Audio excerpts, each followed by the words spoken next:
Hola, buenas tardes, soy el doctor Palacios. Nuevamente estoy con vosotros para atender a todas las consultas que nos habéis ido mandando a través de la web sobre los temas a los que nos dedicamos en nuestra consulta.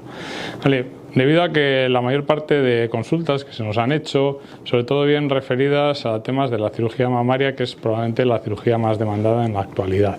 Entonces hemos decidido un poco unificar en un directo pues un poco lo que son las tres principales intervenciones que se realizan sobre la mama en el ámbito, digamos, de cirugía estética, y así poder resolver un poco tanto las dudas como todas aquellas cuestiones que sean necesarias, que la gente a veces se queda sin entender o que no quedan lo suficientemente claras. Bueno, el tema hoy entonces sería el de la cirugía de la mama, y vamos a tratar sobre todo tres tipos de intervenciones: lo que sería el aumento, lo que es la reducción y la elevación. No vamos a entrar a valorar el tema de la reconstrucción mamaria o tampoco procedimientos complementarios, ya que ya se han ido explicadas en otros directos. También intentaré pasar un poco someramente sobre cada una de las intervenciones, ya que cada una tiene su vídeo y su directo en particular y lo podéis ver más detallado. Empezando por el aumento, sería la intervención que probablemente más conoce todo el mundo, que más solemos ver tanto en los medios como en las consultas, y consistiría básicamente en la introducción de un implante mamario para dar volumen a la mama. Esta es la intervención más frecuente. Como he dicho, hay otros tipos de procedimientos como el incremento del volumen de la mama por medio de la grasa, pero eso sería para un tema de lo que es liposucción y lipofilling, ¿vale? En líneas generales es una intervención en lo que vamos a tratar el aumento, digamos, sencillo. Sería una cirugía de más o menos en torno a 1 hora de duración anestésica, 1 hora y media como mucho, una hospitalización de un día. Previamente hay que hacer, como todas las cirugías, siempre decimos, un preoperatorio. Hoy en día también el tema de la PCR es obligatorio. Y, como he dicho, la hospitalización suele ser un día y el alta al día siguiente. Lo hacemos siempre con anestesia general para la comodidad del paciente, que esté tranquilo, que esté bien dormido, que no tenga ningún tipo de dolor, y con una analgesia adecuada por parte del servicio de anestesia. ¿Qué tres cuestiones sobre todo suelen preguntar? Por un lado, a nivel del posoperatorio, pues ¿cuánto tiempo tengo que estar de baja? Pues más o menos calculen unas 2 semanas, suele ser la media. Hay gente que está antes y otra gente le cuesta más. Digo, en términos generales de vida, de hacer actividades normales, de actividades físicas más intensas, coger pesos excesivos o traccionar sobre todo de la zona del pectoral, es decir, el músculo que tenemos en esta zona, pues esto va a conllevar un reposo de esas zonas de un mes y medio tranquilamente. ¿Hay que llevar algo en especial? Pues sí, un sujetador deportivo, eso se lo suministramos nosotros, y más o menos lo llevan sobre un tiempo parecido, entre mes y medio.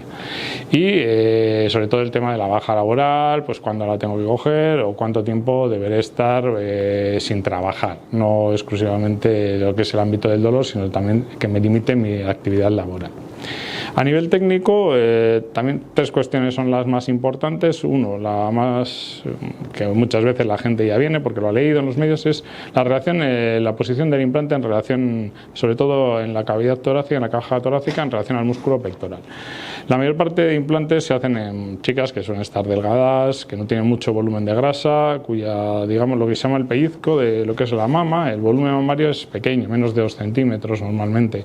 En estos casos, prácticamente siempre el implante va detrás del músculo, que es para aportar más cobertura y que esté más profundo el implante y sea menos visible. Hay otros casos, menos, gente que ya tiene un volumen mamario suficiente, que sería un test de pellizco, un pinch test se llama, por lo menos 3-4 centímetros, es decir, que lo tienen mama pero quieren aumentar algo más. En estos casos se suele poner por delante porque ya tenemos suficiente tejido como para ocultar lo que es el implante.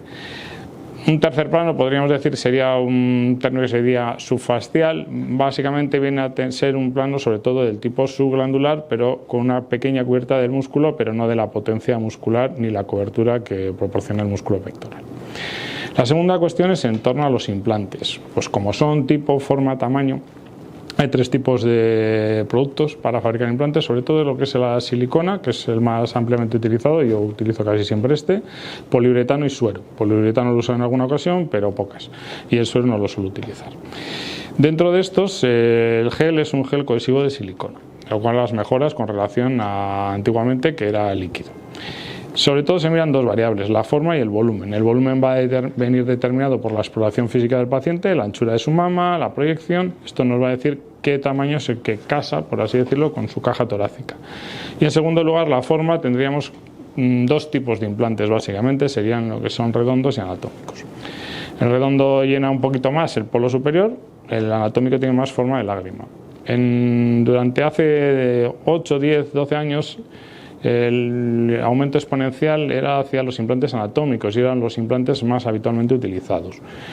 Ahora, con motivo de un tema que es la posibilidad, por unas texturas, por la rotación y que esa superficie del implante era más áspera, los implantes anatómicos han visto disminuido su frecuencia y ha aumentado mucho los implantes redondos e incluso de texturas más lisas o micro o nanotexturadas.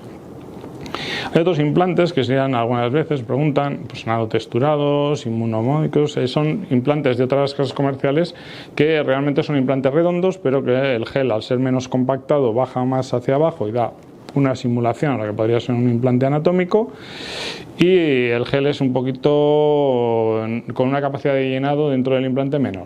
Por tanto, da una imagen o quiere simular un implante anatómico, pero es un implante redondo ya que no se rotaría, no se giraría, que es la pega o principal problema que nos puede dar un implante anatómico, ya que si se rota o gira ya no queda bien y habría que volver a operar. La tercera cuestión a nivel técnico sería el tema de la cicatriz, por dónde se coloca. Pues lo que es un aumento simple tiene 3 vías, sobre todo la axila, la areola o el surco. Hoy en día la más frecuentemente utilizada sobre todo es en el surco, para evitar la posible contaminación que puede venir por la areola y la pérdida de sensibilidad o alteración de la lactancia que se podría producir por la areola, que por el surco, por ejemplo, no pasaría. Esto en el tema del aumento.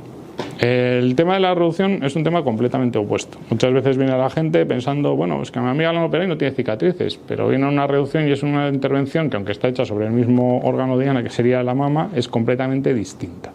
En estos casos las cicatrices van a ser completamente distintas. La parte previa, lo que es preoperatorios, PCRs, pruebas, sujetador, todo esto básicamente es igual. El tiempo de baja también es parecido. A nivel de dolor se tolera mejor lo que es una reducción que un aumento, probablemente porque estamos trabajando por encima del músculo. Estamos hablando en relación a un aumento retropectoral o retromuscular. Vale. Sí, a diferencia, la cirugía es más larga, es más duradera, dura 1 hora, esto estamos hablando de 2 horas y media, dependiendo del caso. Y en que el posoperatorio sea parecido, las cicatrices sí van a ser más largas y más relevantes. En general, las reducciones de mama van a seguir 3 patrones. Si es algo muy pequeño, podría hacer solo areolar. Normalmente la mama suele quedar chata y aplanada y no suele quedar muy bien, y es para volúmenes mínimos. Y los 2 patrones restantes más frecuentes sean o bien con un patrón areolar y vertical, o en T, o en cicatriz en T invertida, se llama, en ancla, que conoce más o menos todo el mundo. ¿De qué depende? Pues del volumen de mamario, de lo caída o no que esté la mama, patrones de vascularización, edad del paciente, si fuma o no. Todo esto nos indica qué tipo de técnica utilizar. En general, en los dos lo que se va a reducir es el tamaño de la mama, reducir la piel y acoplarlo a la nueva posición, es reconstruir un poco la mama. Todas las reducciones van a conllevar una elevación, porque normalmente la mama está grande, está hipertrofiada y está caída, por tanto va a haber que elevarla. Y las cicatrices hay que ser conscientes de que van a estar ahí, que al principio van a ser más visibles, hay que tratarlas con unos parches, con unas cremas, etcétera, y luego ya con el tiempo se van clareando y se van difuminando. Evidentemente, a mayor cicatriz, mayor pérdida de sensibilidad con relación a un aumento. Este tipo de cirugías es lo que conlleva. Muchas veces las pacientes de reducción ya tienen la mama muy caída y han perdido bastante sensibilidad. Esa sensibilidad perdida no se va a recuperar. Y el tercer tema sobre la mama sería probablemente el más difícil, que es lo que se llama la elevación o mastopexia. La mastopexia, vamos a decir elevación, que es más fácil de recordar, se puede asociar con o sin implantes. ¿De qué va a depender esto? En general, vamos a decir que tanto a nivel previo todo es igual, el preoperatorio, sujetador, todas estas pruebas son iguales independientemente del tipo de cirugía. Las cicatrices van a ir más asociadas a la reducción, es decir, siempre van a ser cicatrices o en lo que es areolar y vertical, descendente o completa, es decir, en T, invertida, pues una T más corta o no. ¿De qué va a depender que coloquemos un implante o no? Pues sobre todo del volumen mamario de la paciente. Por ejemplo, si tenemos una paciente que está muy delgada, las mamas, normalmente típico caso, después de embarazos, pérdidas de peso, ha bajado mucho el volumen, en este caso su mama se ha caído, los tejidos están más flácidos, no son capaces de soportar, va a haber que elevarlos y además va a haber que introducir un implante para tensar esa piel.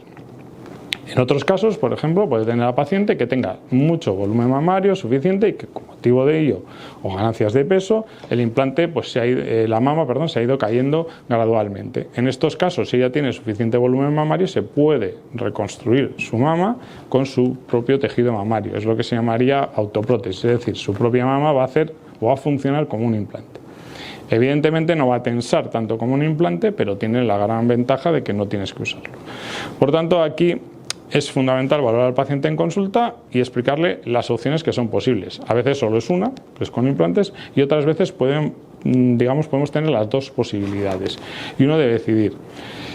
Hay gente, sobre todo en gente de más edad, o que ha ganado más peso, o que tiene volumen suficiente, o incluso en casos de recambios de prótesis de mama que pues, tienen otra edad, igual ya la menopausia, han ganado volumen, pues lo que quieren es quitarse el implante y hacer una reconstrucción sin prótesis.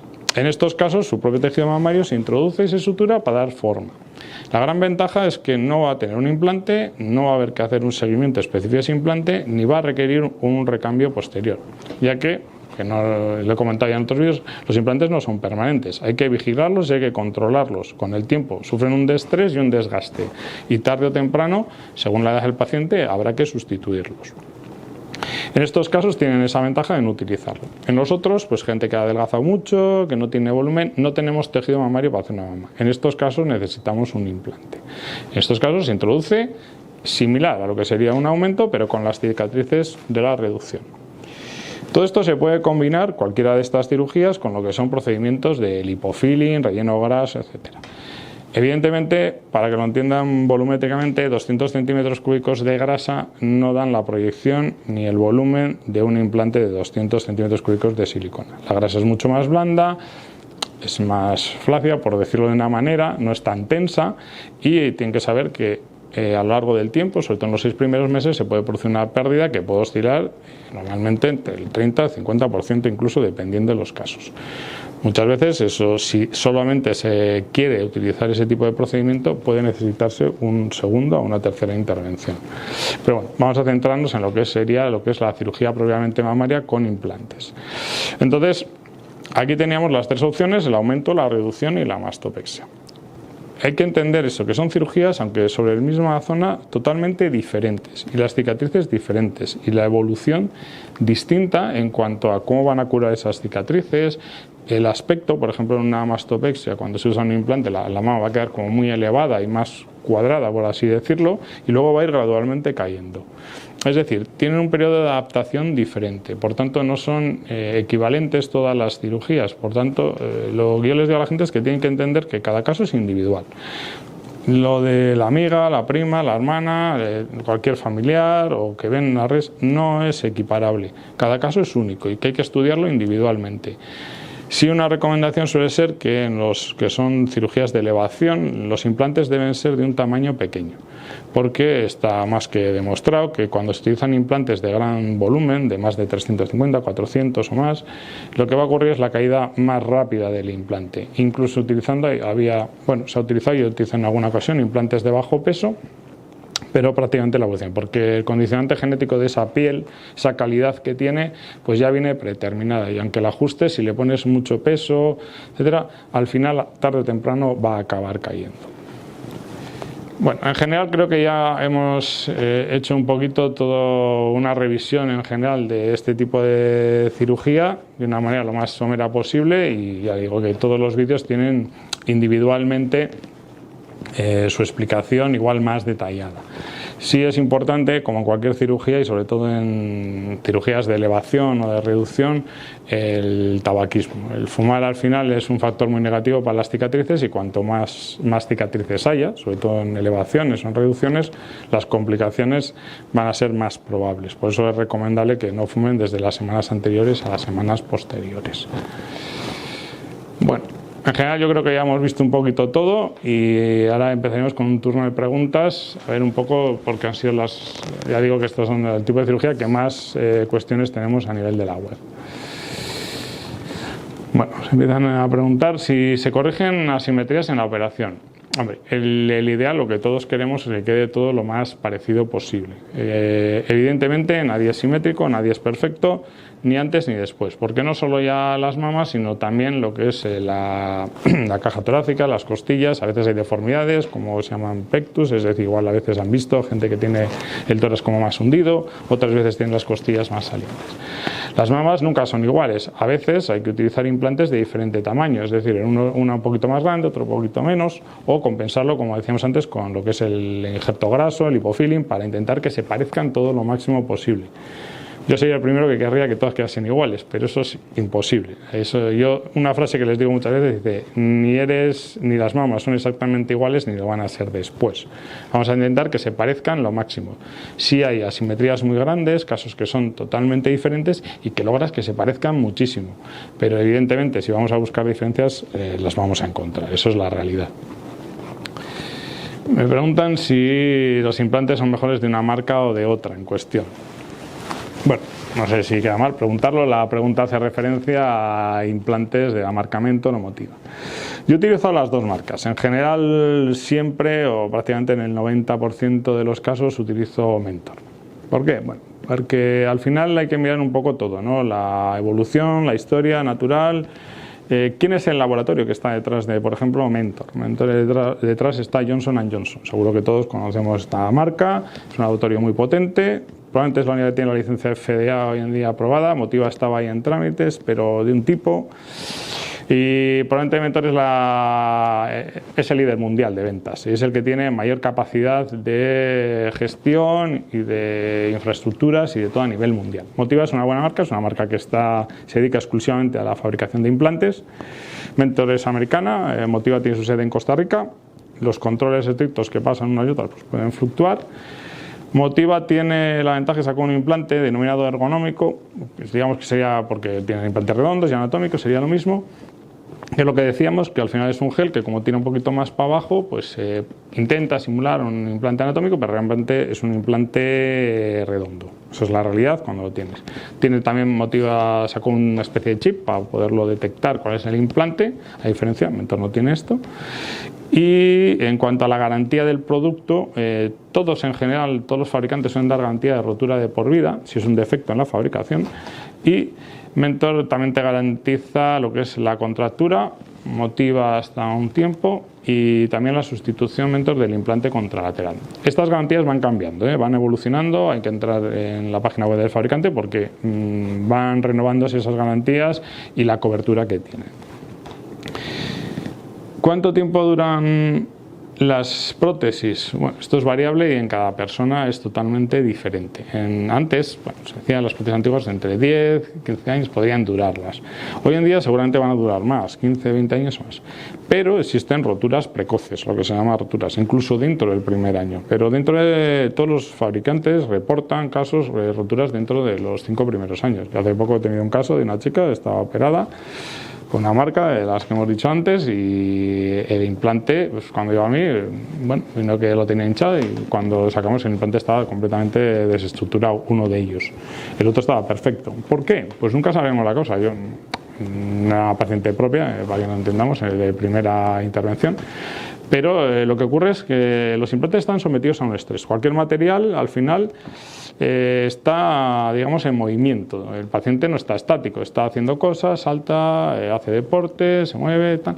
Al final, el material está friccionando completamente y con lo cual la superficie, la cubierta del implante, tarde o temprano va a acabar deteriorándose y erosionándose. ¿Cuánto hay que hacerlo? Pues lo que hay que hacer es un control y un seguimiento. Por lo menos mis pacientes vienen durante el primer año muchas veces y luego una vez al año. Y cada 2-3 años hacen ecografías de control. En el momento en que se detecta una rotura, no es una urgencia vital, pero hay que sustituirlo. El implante no se va a arreglar solo y solo va a acabar dando problemas si lo dejamos, una vez que tenemos conocimiento de ello. ¿Se pueden hacer mamografías sin que se roten o se rompan? En principio sí, no debería, en los aparatos incluso de mamografía actuales no aprietan tanto como antes. En cuanto a romperse, ya digo que seguro que no, porque los implantes actuales puedes cogerlos, los puedes retorcer y con una mamografía no se van a romper, en mi opinión. Rotarse, esto ya sería otra cosa. Los implantes anatómicos tienen la desventaja de que un movimiento muy brusco podría suponer como un despegamiento y una leve rotación. Tanto como para darse la vuelta, no. Pero que se podrían rotar, sí podría pasar. Ventajas de la posición del implante por encima. Normalmente, lo que he explicado antes, por debajo del músculo suele ser la posición más frecuente, porque el caso habitual suele ser mujeres delgadas y con poco volumen mamario. Entonces tenemos que intentar ocultar implante lo máximo posible. Eso quiere decir detrás del músculo. En los casos en los que tiene mucho volumen mamario, se podría poner por delante perfectamente, incluso si anatómicamente la mama está por delante del músculo, no está por detrás. ¿Qué ocurre? Que la mayor parte de gente que tiene o que viene a una consulta a un aumento mamario no tiene ese volumen de mama como para colocarlo. Otro tipo de variable que puede influir en esto es el tipo de actividad deportiva. En gente que hace mucha deporte y tiende la mama a caerse, la contracción mantenida muscular puede acabar elevando porque arrastra el implante si lo pones completamente retromuscular y lo asciende. Hay otras técnicas, aunque sean, digamos, retropectorales o musculares, debajo del músculo, para que entiendas, que incluyen que la porción inferior no se cubre completamente, pero aún así, al traccionar de lo que es del húmero, donde se inserta, va a acabar ascendiendo el implante. La época del año, nos preguntan también, bueno, se podría hacer en cualquier momento del año, ya que yo les suelo decir en general, este tipo de cirugía, en cualquiera, lo que nos impide un poco las fechas suele ser las prendas en el postoperatorio, ¿no? Por ejemplo, en una liposucción hay que llevar una faja en verano, un neopreno, pues es incómodo de llevar y te va a limitar. El postoperatorio hay que llevar un sujetador, esto lo llevas en verano o en invierno. Eso sí, evidentemente en verano no vamos a poder ir a exponernos al sol, a hacer toles o a que las cicatrices les dé el sol. Normalmente cuando operamos en las épocas de verano, pues llevan unos apósitos que cubren la cicatriz, con lo cual a la cicatriz no le va a dar el sol. Al resto de la mama, hombre, pues la primera semana o dos, pues un poco intentar evitar la exposición a esas digamos, horas de máxima intensidad solar. ¿Qué implantes son más resistentes al deporte? Bueno, en general todos los implantes, todos tienen una licencia y todos deberían ofrecer una resistencia, porque hay varios test que son los que tienen que estar sometidos para tener un sello de la CE o de la FDA. Y uno de los principales es que, digamos, como con dos pinzas, elonguen el implante hasta un porcentaje, hasta un 100, 200 o 300%, y unas fuerzas de resistencia, y si no, no deberían estar o tener la aprobación para la comercialización.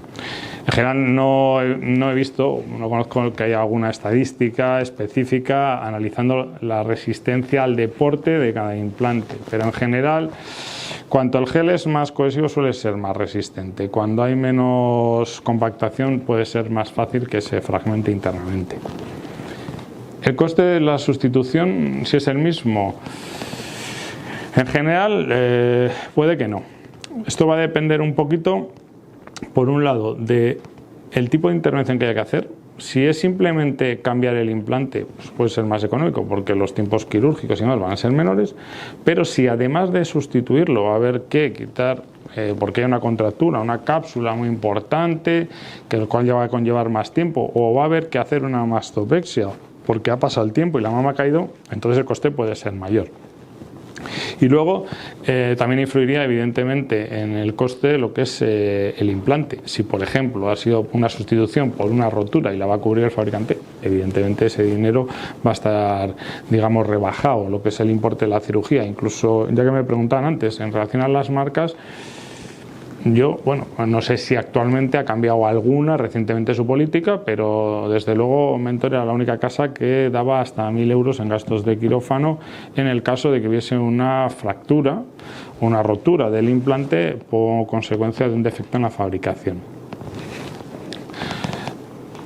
Me preguntan si los implantes redondos quedan tipo globo. Bueno, lo ha resumido bastante, quiero decir, los implantes redondos y anatómicos tienen subtipos, por así decirlo, ¿vale? Dentro de los implantes redondos tenemos esos implantes que se llaman de perfil bajo, son muy bajitos, esto nunca va a quedar un efecto globo, va a quedar hasta más pequeño que un implante anatómico. Los implantes de perfil moderado, por así decirlo, que son los que más habitualmente usamos porque son los que quedan más naturales y dentro del implante redondo asemejan muchísimo al implante anatómico. Los implantes de perfil alto, aquí ya vamos a un implante un poquito más estrecho y más proyectado, más efecto tipo push-up, más efecto ya prótesis, y los implantes ultra altos, con lo cual estos ya son mucho más proyectados, mucho más proyectados hacia adelante y evidentemente más efecto prótesis o más efecto globo. Aquí ya va a depender un poco del gusto de la paciente. Hay gente que le gusta un tipo de implante, a otros uno. A unas chicas quieren un efecto completamente natural, otros quieren un efecto más tipo bola o redondo de alta proyección. Esto es importante que lo digan en la consulta, porque si no a veces puede haber un desacuerdo, ¿no? En el sentido de que igual por miedo pues hay gente que no se atreve a decir que quiere un implante de mayor proyección o mayor volumen, y luego igual colocas algo que es más natural y se sienten un poco como me hubiese gustado más volumen. Esto es algo que puede ocurrir. Para un primer aumento, si se recomienda aumento con implantes mamarios de tu propia grasa. En general, yo en la experiencia para un aumento mamario, para que tenga una consistencia y un volumen adecuado, normalmente los implantes suelen quedar mejor. La grasa suele utilizarse mucho hoy en día como un aumento híbrido, es decir, se utiliza el implante y la grasa para rellenar un poquito la zona de los surcos, zonas que igual el implante no llega tan lejos y nos va a permitir que queden más naturales. Con la grasa el problema es que primero tenemos que hacer una liposucción, que a veces gente pues, puede querer o no. No es lo mismo venir para una cirugía de aumento mamario que venir para una cirugía de liposucción y decir, bueno, pues ya que tengo esa grasa, pues me la puedo inyectar. En segundo lugar, el volumen mamario que vamos a obtener con la grasa siempre va a ser inferior al de un implante en general. Va a ser mamas con menos proyección, más chatas, más aplastadas. Puede valer para chicas que quieran poco volumen. ¿Qué suele ocurrir? Que muchas veces las chicas son muy delgadas y no tienen suficiente grasa como para procesarla, filtrarla y poderla inyectar. Y luego la gente que quiere un aumento mamario con grasa debe saber que es muy probable que requiera una segunda o una tercera intervención, seleccionando en cada fase qué zonas de grasa van a ser las donantes, porque volver a las mismas no suele ser eficaz porque es un tejido ya cicatricial y la grasa no sobrevive igual que cuando se toma por primera vez. Hay que tener en cuenta que al principio tienes un volumen más alto, más voluminoso, pero esto va a bajar y en los 6 meses más o menos ya vas a ver un resultado final.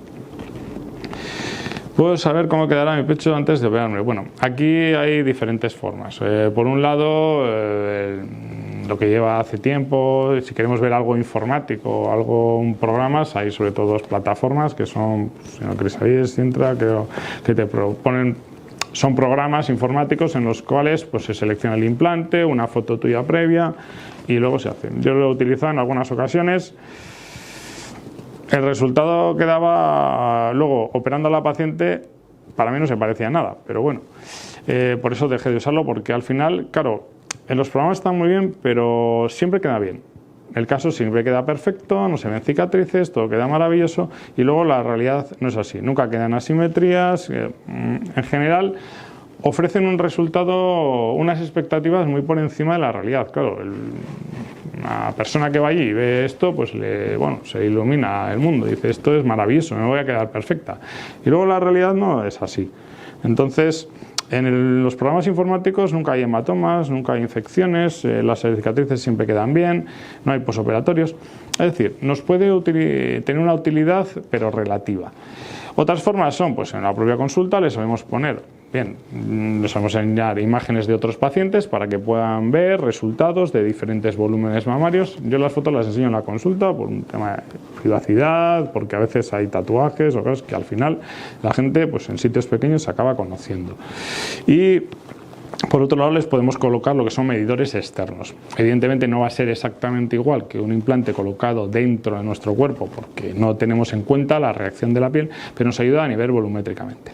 Al final, esto, igual que yo les digo, si uno va a un sastre, nada más llegar ya te va a decir la talla que tienes que llevar, sea de un traje, de una chaqueta, o si vas a una zapatería, sabe el número de pie que tienes que poner.